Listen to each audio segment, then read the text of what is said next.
اللهم صل وسلم وبارك على سيدنا مولانا محمد وعلى اله وصحبه وسلم. ازيكم عاملين ايه؟ معاكم رحاب صابر من قناه ذا بيست فود. تعالي بقى، مين فيكم بقى ما بنعملش احلى شوربه في الدنيا؟ شوربه العدس مغذيه ومفيده ولذيذه جدا. ويلا نبدا بسم الله. عندي كميه من العدس، انا جايبه دول ب5 جنيه. خلاص هحط قدهم قد ايه ميه؟ هقول لك هقيس كده عقلتين، يعني عقلتين كده. بصي كده، احط عقلتين كده من صباعي ميه عليهم. طب هحط ايه معاهم؟ بصي يا ست الكل، عندي هنا بصلايه وحته فلفل صغنطوطه مش كتير، وعندي توم، وعندي هنا ده جزر فروزن، وعندي طماطمايه. ولو عندي جزر عادي فريش مفيش مشكله، بس ايه بنستخدم كل اللي عندنا. خلاص كده، وهبدا بقى احط الميه زي ما قلت لكم، وارفع الكلام ده كله يا دوبك يغلي، وهدي النار عليه عشان يستوي ويبقى زي الفل معايا. اهو يا جماعه لسه مغليش. انا قلت برضو احط بهاراتي معاها. حابه تحطي كركم براحتك، مش حابه انا مكتره الجزر عشان عايزه اللون بتاعه يبقى يعني اورنج شويه. عندي ملح ورشه بسيطه من السكر وكمون وفلفل اسود، ودي معلقه كبيره من لورا مع حبهان مع قرنفل. واسيب بقى الكلام ده كله يعيش بقى مع نفسه زي ما قلت لكم، يغلي غلوه وهدي النار عليه. تمام، ونشوفه بعد التسويه عامل ازاي. استوى معانا وبقى زي الفل، لونه غير اهو. هبدا بقى دلوقتي يا اما بالهاند بلندر وابدا اضربه، يا اما بالهاند بلندر هضربه، يا اما اسيبه يبرد واضربه في شفشق الخلاط. هجيب بقى معلقه زيت، انا ضربته خلاص اهو بالهاند بلندر، هوريه لكم. اجيب عندي معلقه زيت، معلقه سمنه، براحتك خالص.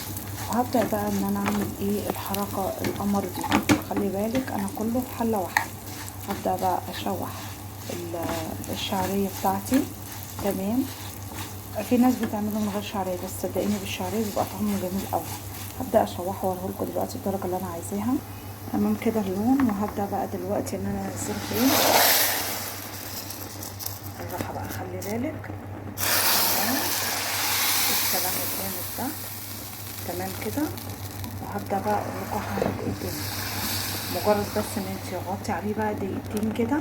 في الدقيقتين دول تعالوا نعمل احلى طشه في الدنيا. خلاص كده، شغلت بقى على العدس بتاعي تاني ياخد خلة كده مع الشعرية. تمام، وهنا بقى حطيت معلقة من السمنة او الزيت براحتك، مع تومية كده حلوة كده عشان تدينا طشة قمر. تمام، يدوبك ان هي تبدأ ان هي تصفر، وهنزل عليها بالكزبرة بتاعتي. اوعي تسيبيها اما تمرر منك. خلاص كده، تعالوا بقى نحط الكزبرة. هنزل بقى بالكزبرة بتاعت القمر دي، وشمي بقى احلى ريحة في الدنيا. روعة روعة ما شاء الله. جربي بقى بالطريقة دي هتعجبك قوي. تمام كده، تعالوا بقى كده ننزله على العدس بتاعنا. بسم الله الرحمن الرحيم. الله جميل، الله جميل. بس زي ما تكوني بتعملي ملوخية بالظبط. الطشة دي بقى بتنقلها لحتة تانية خالص. بس بقى كده، ايه اللي هيحصل بقى دلوقتي؟ انت مجرد بس ان انت تقفلي على الحلة 5 دقايق بالظبط. تمام، استنوا بس كده، انا هسيبها ان هي تغلي غلوة واحدة مع الشعرية، وبعدين هقفل عليها 5 دقايق وابدأي اغرفي. 5 دقايق ضروري واغرفي عشان الشعرية تكون نفشت فيها. رايكم بقى في الطبق القمر ده؟ بصراحه القوام رائع. ما تزوديش ميه، عشان كده من الاول قلت لك حطي عقلتين صباع فوق كميه العدس، ايا يكن بقى، حاطه نص كيلو حاطه كيلو براحتك خالص. بصوا لون القمر. حطي اي حاجه بقى زيني باي حاجه، حركات الفنادق. قدمته بقى مع طبق بطاطس مخلله كده روعه يا جماعه. اتمنى ان انتوا تجربوه برده. هنزل لكم اللينك بتاعه مع الطماطم. حاجه كده وهميه بجد، ريحته قلبة الدنيا. بصوا كده، بسم الله اللهم بارك.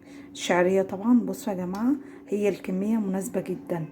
الشعريه هي نفشت زي ما قلت لكم. طعمه الله الله بجد، حاجه مغذيه جدا للولاد، حلوه قوي للكبار الصغيرين، مع عيش محمص كده بقى.